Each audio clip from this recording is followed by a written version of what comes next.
Hello guys, welcome back to LineUp. For today's video, we are going to show you or discuss with you Google Bard text to image tutorial. So if you're interested, let's get started.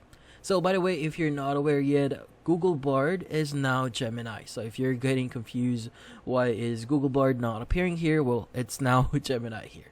In this case, how do we actually start using the system here, which is based on Google Bard, now Gemini? Now what we need to do is we need to access their official website, which is gemini.google.com, and you should be able to see this UI here. Now by the way, if you haven't logged into your account here, I would suggest you to first log in to your Google account. In this case, how does it actually works?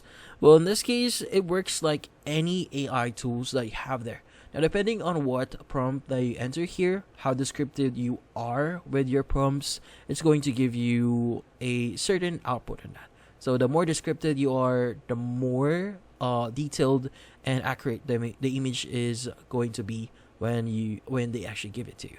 In this case, go to the enter prompt here, and what is the important thing here? So make sure that you input the following, which is going to be generate an image, and from here you want to add or start adding your prompt. Like for example, I want to say generate an image. So instead of and, make sure it's an. So let's just say generate an image of a chicken trying to fly but failing.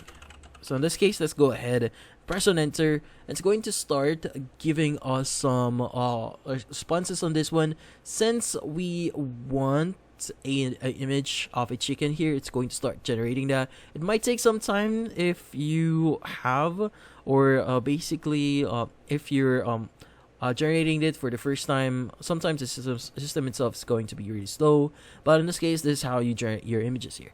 Now, if you want to generate more, just click on generate more here, and you'll get more options for images. By the way, if you want to download that image, just click on the download button here, and you should be good.